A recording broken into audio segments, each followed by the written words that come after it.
Captain Jake Morrison stood on the bridge of the galactic patrol ship Starbound and watched the stars ahead grow brighter. His hands gripped the metal railing as the ship moved through space towards something no alien had seen in over 200 years. The edge of human space lay just ahead, hidden behind stories and legends that most of the galaxy preferred to forget. "Captain, we are approaching the boundary in 15 minutes," announced Lieutenant Kext, his reptilian skin changing color as it always did when he felt nervous. The Zephyrian officer had volunteered for this mission, but Jake could tell he was having second thoughts now. Ambassador Lisa Shun walked onto the bridge, her diplomatic robes flowing behind her. She carried herself with the confidence of someone who had spent decades making peace between different species. But today, even she looked uncertain. "Any changes in the readings?" she asked, moving to stand beside Jake. "Nothing yet," Jake replied. "The sensors show empty space ahead, just like they have for the past 3 days, but we know something is there." The bridge crew worked quietly around them. Besides Kext H, there was Navigator Zilla, a crystalline Vortani whose body sparkled with inner light. Her people were known for their perfect memory and mathematical minds. In the engineering section, Chief Mistra floated in his environmental suit, the gaseous nebulan's form shifting and swirling as he monitored the ship's systems.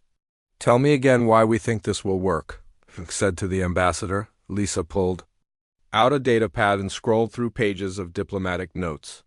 "The Galactic Council believes enough time has passed. The humans have been isolated for 2 centuries. Their anger must have cooled by now. We need to try again." "And if their anger has not cooled?" asked Zilla from her navigation station. Her voice sounded like wind chimes in a gentle breeze. Lisa paused before answering. "Then we follow protocol and withdraw immediately." Jake nodded, but something deep in his stomach told him this mission would not go as planned. He had read the old reports, the ones that were not classified. Humanity had once been part of the galactic community. They had joined eagerly, sharing their technology and culture with other species. Then something had happened, something terrible enough to make them build walls around their entire civilization. "Captain," Kext H called out, his voice higher than usual, "I am detecting energy signatures ahead." "Put it on the main screen," Jake ordered. The view screen flickered to life, showing what looked like empty space filled with distant stars. But as they watched, red lights began to appear in the darkness. At first, there were just a few scattered points. Then dozens, then hundreds. "By the void," whispered Mistra, his gaseous form pulsing with shock. "How many defense platforms are there?" The red lights formed a massive wall stretching across several star systems. Each light represented a weapons platform hidden from sensors until now. The sheer scale of it made Jake's breath catch in his throat. No single species in the galaxy had ever built anything like this. "Sensors are going crazy," reported Zilla. "The energy readings are off the charts. These platforms are powered by something I have never seen before." Lisa stepped forward, her face pale. "Open a channel. Broadcast on all frequencies." "Channel open, Ambassador," Kext confirmed. Lisa cleared her throat and spoke in her most diplomatic voice. "This is Ambassador Lisa Shun of the Galactic Council aboard the patrol ship Starbound. We come in peace-seeking dialogue with the human government. We request safe passage to discuss matters of mutual interest." For a long moment there was only silence. The red lights continued to pulse in the darkness ahead like angry eyes watching them approach. Jake found himself holding his breath. Then a voice answered. It was cold, mechanical, and completely without emotion. "This is Human Defense. Grid Station Alpha 7. You are approaching restricted space. Turn back immediately." Lisa tried again. "We understand your caution, but we represent the entire galactic community. We wish to open peaceful communications after many years of separation." "Negative," the voice replied instantly. "No alien vessels are permitted in human space. This directive is absolute." "Please," Lisa said, and Jake could hear the desperation creeping into her voice. "We know there were problems in the past, but surely we can talk about them. The galaxy has changed. We can make things right."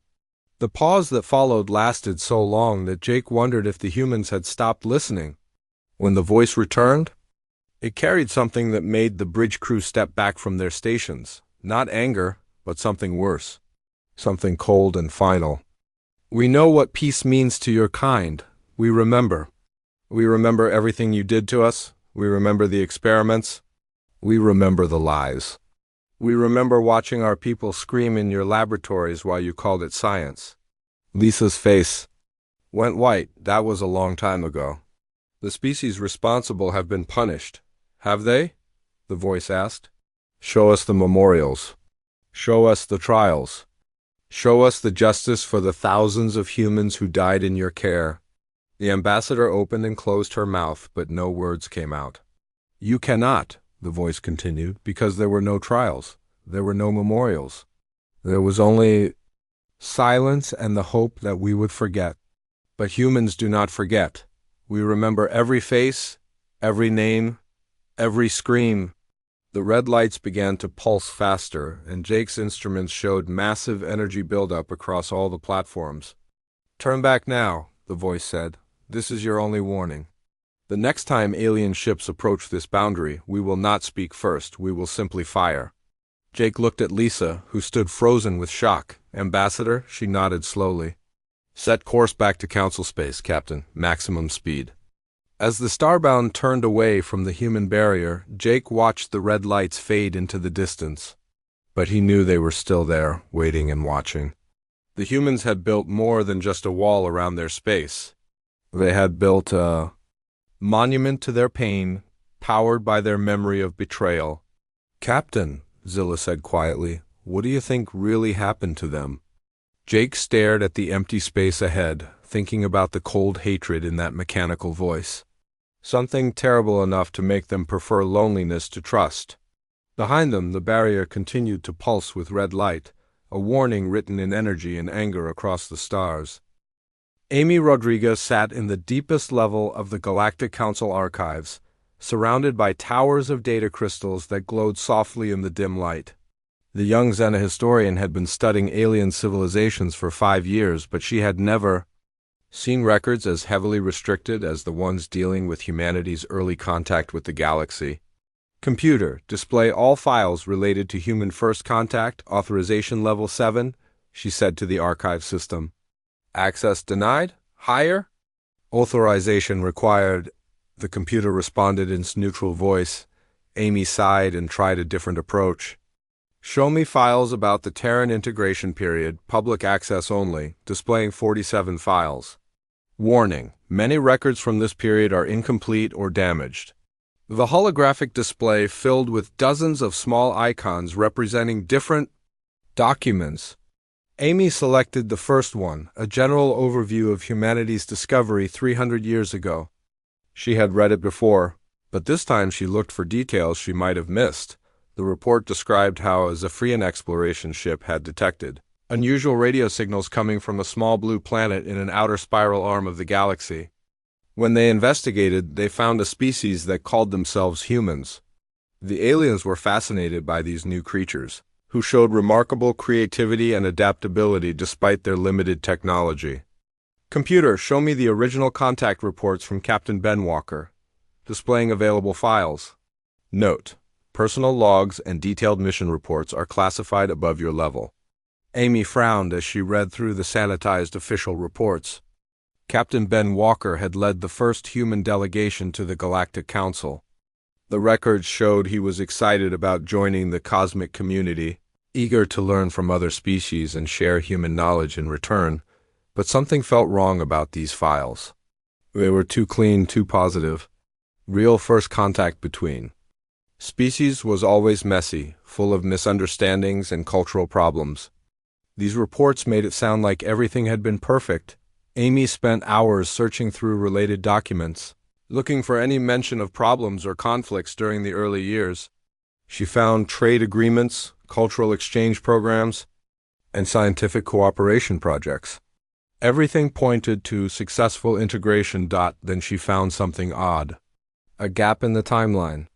"Computer, why are there no records between year 15 and year 23 of human integration?" Records from that period are classified or have been transferred to secure archives.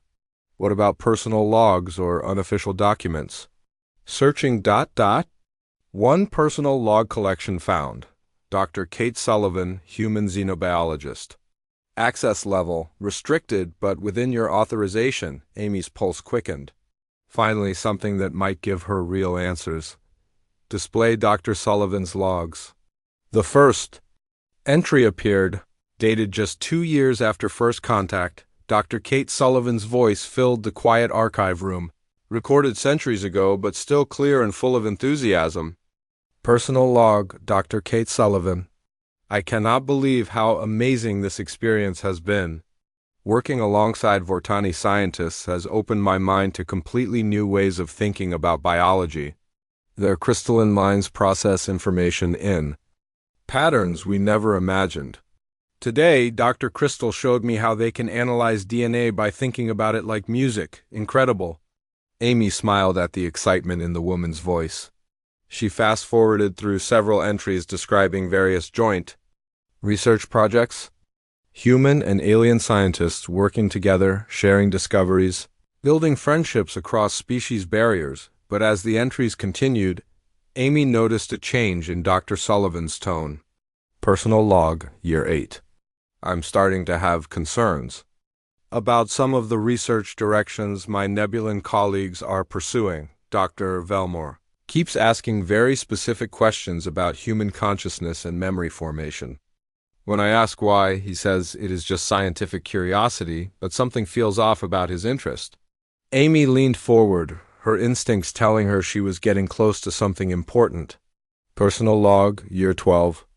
I walked into Dr. Vextar's lab today and found him conducting tests on human volunteers that were not in any approved research proposal. When I confronted him, he became angry and told me I was overreacting. He said the tests were harmless and would help us understand human potential better. But the volunteers looked ...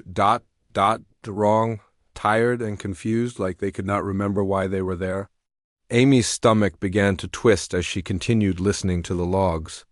Personal log, Year 14. I have discovered that several research facilities are conducting unauthorized experiments on human subjects. They are studying our emotional responses by causing deliberate psychological stress. They claim it is to help humans adapt to galactic society, but I have seen the data. They are torturing people just to watch how we react. Dr. Sullivan's voice was shaking now, and Amy could hear papers rustling as the scientists gathered evidence. I have tried to report this to the Galactic Council, but my complaints keep getting lost in bureaucracy. Meanwhile, more humans are volunteering for what they think are beneficial medical programs. They have no idea what is really happening to them. Amy paused the playback and stared at the display. This was why the records were classified.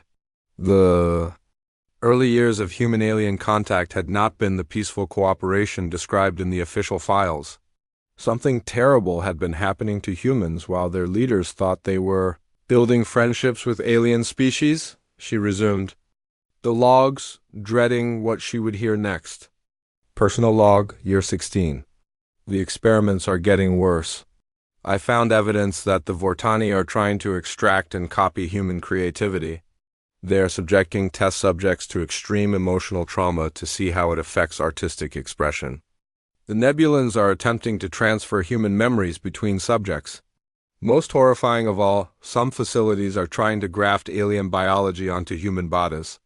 Dr. Sullivan's voice broke with emotion. These are not medical procedures. This is not scientific research. This is systematic torture disguised as advancement. And the worst part is that many of the subjects volunteer willingly because they trust the alien scientists who promise to help them become better. Amy felt sick as she listened to the final entries. Dr. Sullivan described her attempts to gather evidence and expose the conspiracy. She had contacted human military officers, tried to warn Earth, and begged other alien scientists to speak out against the abuses. Personal log, final entry. Commander Matt Stevens has promised to investigate my claims, but I fear it may be too late. Too many humans have already suffered. Too many have been changed in ways that cannot be undone. If anyone finds these logs, in the future, know this: we trusted them because we wanted to believe in the goodness of other species. We learned too late that intelligence and morality are not the same thing. The log ended, leaving Amy sitting in the silence of the archive room. She understood now why the records had been classified. The galactic community had not welcomed humanity as equals. They had seen humans as fascinating test subjects, creatures to be studied and experimented on, and somewhere out there, behind their barrier of red lights, humanity remembered every detail of what had been done to them. Amy reached for her data pad and began copying every file she could access. The galaxy needed to know the truth about what had happened 300 years ago. Only then could anyone understand why humans had chosen isolation over integration, and why they would rather stand alone than risk trusting alien promises again. Amy's research ship drifted through the empty space at the edge of the galaxy, where old stars died quietly and few ships ever traveled. The coordinates she had found in Dr. Sullivan's hidden files led to this forgotten sector, marked in ancient records as Research Station Omega-4 discontinued operations. There it is, she whispered to herself as the abandoned station appeared on her sensors. The structure was massive, easily the size of a small city. But it had been dark for over 2 centuries, floating like a metal ghost among the distant stars. Amy guided her ship toward the docking bay, her hands trembling slightly on the controls. She had spent weeks getting permission for this trip, lying to her supervisors about researching early galactic expansion patterns. If they knew she was investigating classified human experiments, they would have stopped her immediately. The docking bay doors opened automatically as she approached, suggesting that some power systems still functioned. Amy's ship settled onto the landing platform with a soft thud, and she checked her environmental suit one final time. Before stepping outside, the station's corridors were dark except for the light from her helmet. Emergency lighting flickered occasionally, casting strange shadows on the walls. Amy consulted the station map she had downloaded and headed toward what the records called Research Section C. Her footsteps echoed in the empty hallways as she walked past abandoned laboratories and empty offices. Dust covered everything, but the facility was remarkably well preserved. It was as if everyone had simply left one day and never returned. Amy found the main laboratory and managed to restore partial power to the computers. As the screens flickered to life, she accessed the research files of Dr. Vextar, the Zephyrian scientist who had run this facility. The first files seemed normal enough. Studies of human adaptation, reports on cultural integration, medical examinations of human volunteers. But as Amy dug deeper, she found folders with names that made her stomach turn. Project Mindbreak, Creativity Enhancement through Controlled Trauma, Memory Transfer Protocols, Consciousness Extraction Experiments, Biological Integration, Cross-Species Enhancement Program. Amy opened the first file with shaking hands. Dr. Vextar S. Cold scientific notes described experiments designed to push human minds to their breaking point.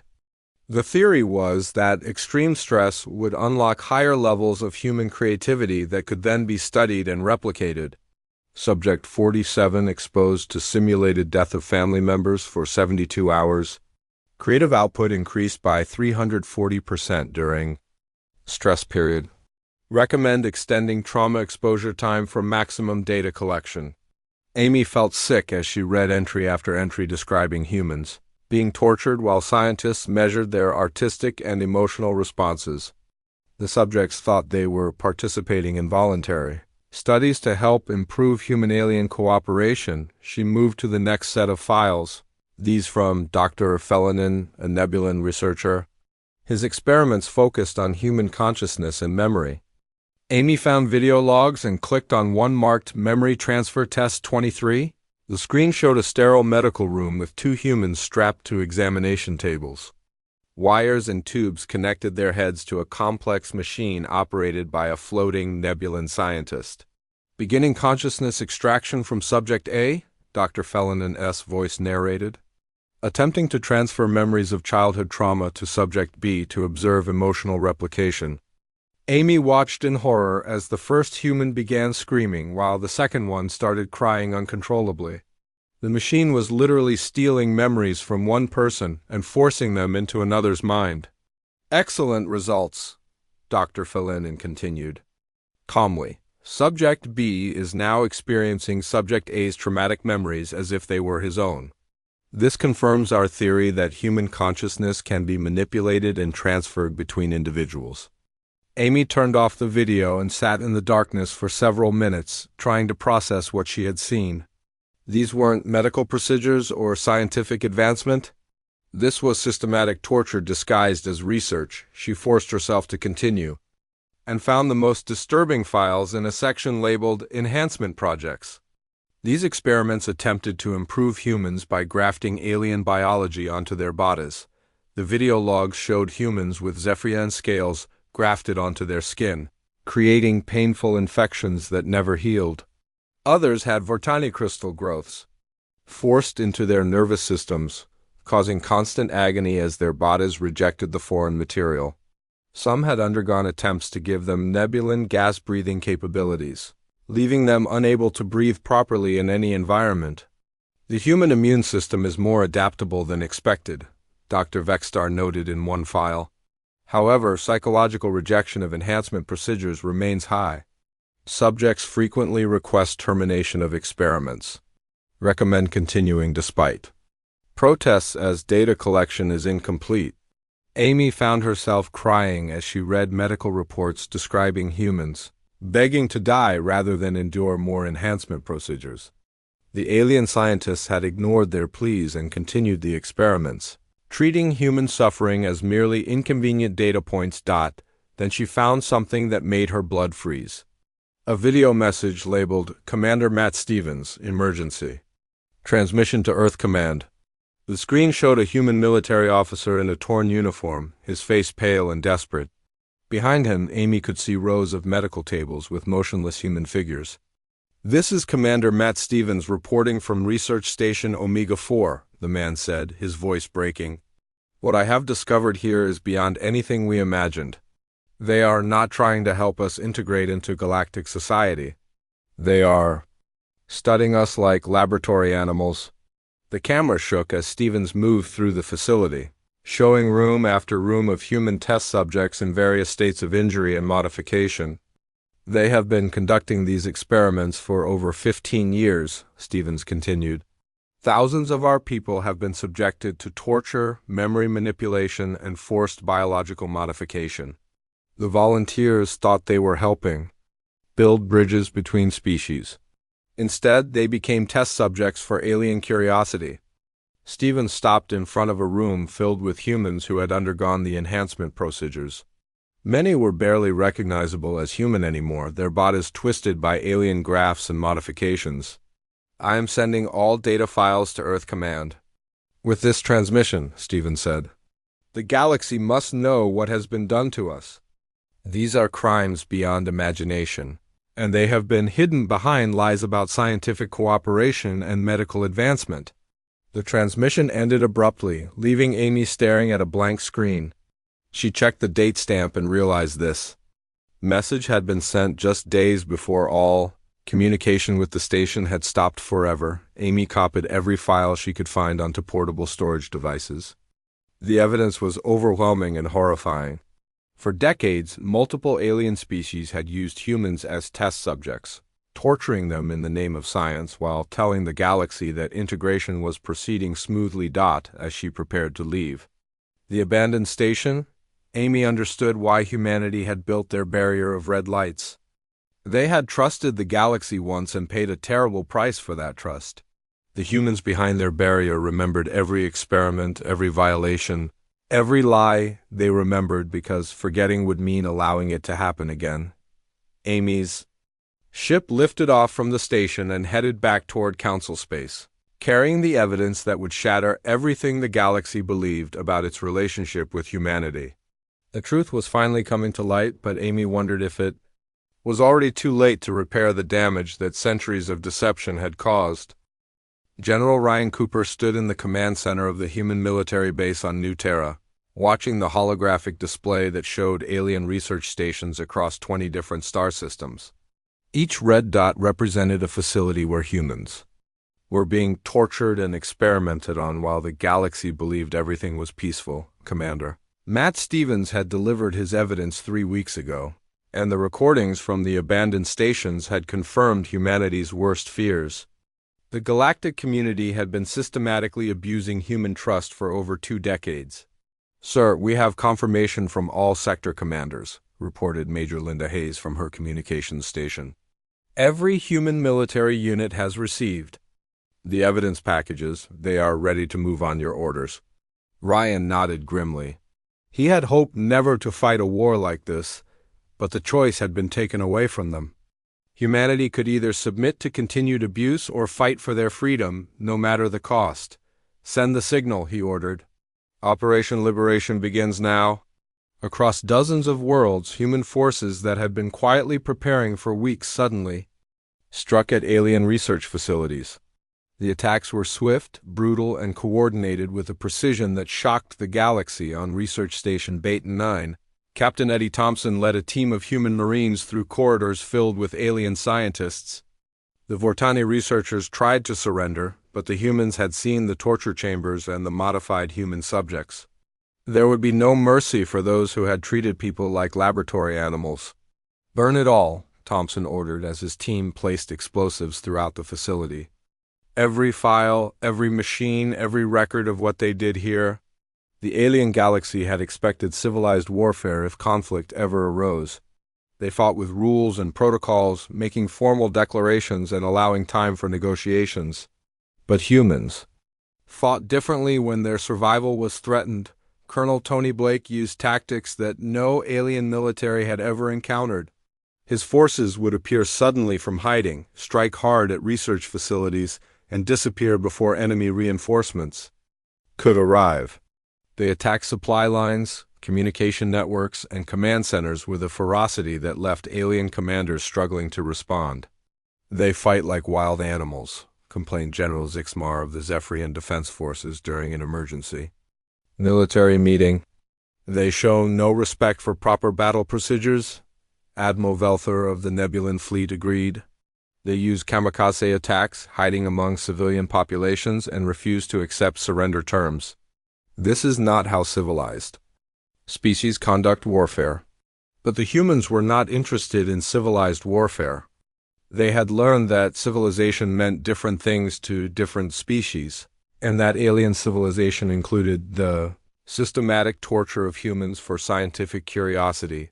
The worst shock came when human forces began using the aliens' own experimental technology against them. Dr. Michelle Carter had studied the emotion amplification devices found in the research stations and figured out how to reverse their effects.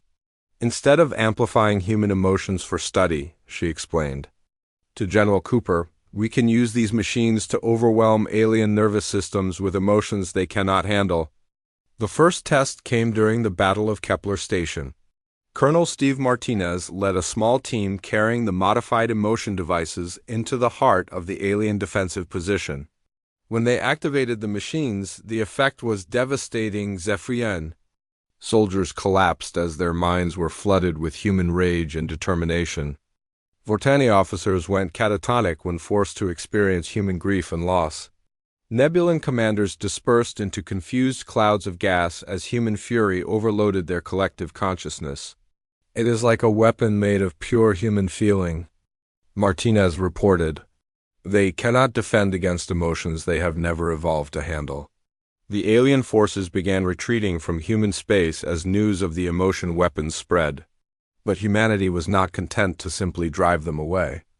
The experiments had been conducted on dozens of worlds, and every facility needed to be destroyed. General Cooper coordinated the largest human military operation in history. Strike teams hit research stations throughout the galaxy while main forces engaged alien fleets trying to protect the facilities. The fighting was savage, with humans showing a willingness to sacrifice everything for victory that terrified their opponents.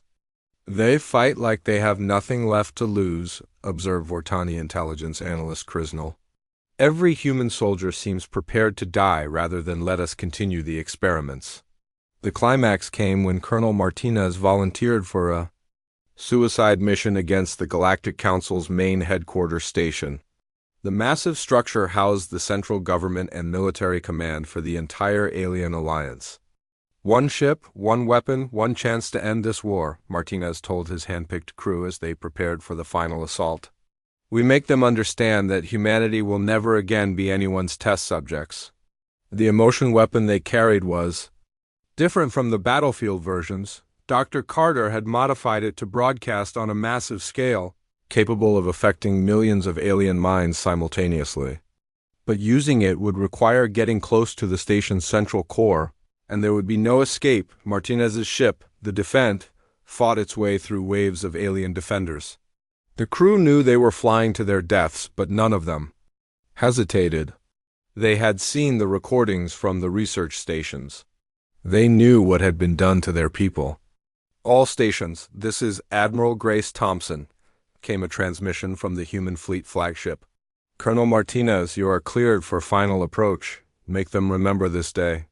The Defiant penetrated the station's outer defenses and reached the central core before the aliens could stop it. Martinez activated the emotion weapon just as enemy fire destroyed his ship. The effect was immediate and overwhelming. Across the massive station, alien minds were flooded with centuries of accumulated human pain, rage, and determination. The Galactic Council members collapsed in their chambers, as they experienced every moment of suffering their policies had caused. Military commanders went insane as human fury burned through their consciousness. The station's communication systems automatically broadcast the emotional overload to every connected facility in the galaxy. Alien governments fell into chaos as their leaders were forced to feel the full weight of human anguish they had ignored for decades. In the aftermath, Admiral Thompson delivered humanity's final message to the galaxy. Her transmission reached every world, every species, every government that had participated in or ignored the systematic abuse of human beings. "You wanted to study us," she said, her voice carrying the cold authority of someone who had seen too much death. "You wanted to understand what makes humans unique. Now, we remember everything. We forgive nothing. We learn from pain and we grow stronger through suffering." The holographic image of Thompson stood on the bridge of her flagship, surrounded by the displays showing human forces withdrawing from alien space. "You have 48 hours to release every human in your custody and evacuate all personnel from our territory," she continued. "After that, any alien presence in human space will be considered an act of war. Stay away from our worlds or we'll show you exactly how creative human hatred can be." As human forces completed their withdrawal, they left behind a galaxy in shock. The aliens had learned that intelligence and morality were not the same thing, and that some species would fight to the death rather than submit to abuse. Humanity disappeared behind barriers of their own making, choosing isolation over integration, solitude over the risk of betrayal. The cost of their freedom had been paid in blood and fury, but they had proven that no species could treat humans as laboratory animals without facing terrible consequences. The galaxy would never be the same. The great assembly hall of the Galactic Council had never been so quiet. Representatives from hundreds of species sat in their designated sections, watching as Amy Rodriguez stood at the central podium with a data pad containing evidence that would change everything. Council Chairman Morval, an ancient Vortani whose crystal body pulsed with nervous energy, called the emergency session to order. "Xena Historian Rodriguez, you have requested this assembly to present findings regarding historical human-alien relations. The Council will hear your evidence." Amy looked out at the sea of alien faces, knowing that many of them represented species whose ancestors had participated in the systematic torture of humans. She took a deep breath and activated the holographic display system. "Honored members of the Council," she began, her voice steady despite the magnitude of what she was about to reveal. "For the past 6 months, I have been investigating the true history of humanity's integration into galactic society. What I discovered in classified archives and abandoned research stations will shock you. The first hologram appeared showing Dr. Kate Sullivan's personal logs. Amy played selected excerpts that described the unauthorized experiments, the torture disguised as medical treatment, and the conspiracy to hide the truth from both humans and the galaxy at large. A murmur of disbelief rippled through the assembly, as alien representatives heard the evidence of their predecessors' crimes. "This is impossible," protested Ambassador Kexnel of the Zephyrian Republic. "Our records show peaceful cooperation during the human integration period." Amy switched to the next display, showing footage from the abandoned research stations. The images of tortured humans, failed enhancement procedures, and systematic abuse filled the assembly hall. Several alien representatives left their seats and fled the chamber. "Your records were falsified," Amy replied calmly. "The real history was hidden in classified files and forgotten research stations. For over 20 years, multiple species conducted illegal experiments on human subjects while telling the galaxy that integration was proceeding successfully." She played Commander Matt Stevens' final transmission, where he described discovering thousands of humans being used as test subjects. The recording's desperate tone and graphic evidence left the assembly in stunned silence. "The humans who survived these experiments eventually organized a rebellion," Amy continued. "They fought back using the same emotional manipulation technology that had been used to torture them. The war ended with humanity's complete withdrawal from galactic society." Chairman Morville's crystal form flickered with agitation. "These are serious accusations, Researcher Rodriguez. Do you have proof that Council leadership was aware of these activities?" Amy displayed the final piece of evidence, classified communications between research station directors and various government officials. The messages clearly showed that high-ranking members of multiple species governments had approved and funded the human experimentation programs. The evidence shows a coordinated effort across dozens of species to study humans through torture and abuse, Amy said. When humans discovered the truth, they chose isolation rather than risk continued betrayal. The assembly erupted into chaos as species representatives began arguing among themselves. Some demanded investigations into their own historical records, while others claimed the evidence was fabricated. Through the noise, a new voice cut through the confusion. It was calm, cold, and completely human. "The evidence is accurate. Every alien in the chamber turned to see a holographic figure materializing at the center of the hall. The man wore a simple military uniform with no decorations except a small badge showing the Earth and Moon. "I am Commander Tony Blake of the Human Defense Corps," the figure announced. "We have been monitoring this session and choose to respond to these revelations." Chairman Morville recovered from his shock first. "Commander Blake, this is unprecedented. No human has addressed the Galactic Council in over 2 centuries. "Because we learned that addressing the Council was pointless," Blake replied. "You ignored our suffering then, and you would ignore it now if this evidence had not forced your hand." Amy watched as the human commander's image turned to address the entire assembly. His words carried the weight of centuries of isolation and pain. "For the past 200 years, humanity has watched the galaxy from behind our barriers," Blake continued. "We have seen species that once tortured us become leaders of galactic civilization. We have watched you build memorials to other tragedies while pretending ours never happened." "Surely we can discuss reparations and formal apologies," suggested Ambassador Velenas of the Nebulan Collective. "The galaxy has changed since those dark times." Blake's expression hardened. "Has it? Where are the trials for the scientists who conducted illegal experiments? Where are the memorials for the thousands of humans who died in your laboratories? Where is the justice for crimes that were covered up rather than punished?" The assembly fell silent as the weight of Blake's words sank in. They had spent centuries pretending the human experiments had never happened, hoping time would make the crimes disappear. "We have a proposal," Blake said, his image shifting to display a document. "Humanity will consider lowering our barriers and re-entering galactic society under specific conditions." The terms appeared on screens throughout the assembly hall. Amy read them with growing understanding of humanity's true position. First, every species that participated in the experimental programs must publicly acknowledge their crimes and establish memorials to the victims. Second, full historical records must be unsealed and made available to all galactic citizens. Third, binding laws must be established to prevent any species from being subjected to unauthorized experimentation. And fourth, Blake continued, humanity will serve as guardians to ensure these laws are enforced. Any species that attempts to repeat the crimes committed against us will face the full military response of human civilization. The implications hit the assembly like a shock wave. Humanity was not asking to rejoin galactic society as equals. They were demanding the right to police other species and prevent future atrocities. "This is unacceptable," declared General Zixmar of the Zephyrian military. "No single species can claim authority over the entire galaxy." Blake's image smiled coldly.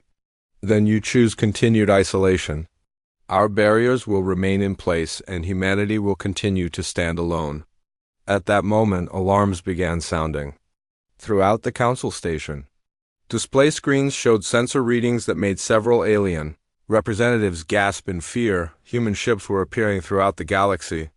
Not invasion fleets, but small patrol vessels emerging from hidden bases that had remained undetected for centuries.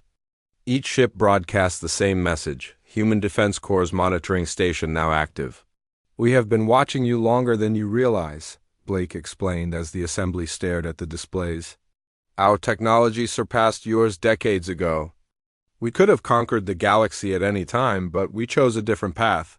Amy understood now why the human barrier had been so impenetrable. They had not been hiding in fear.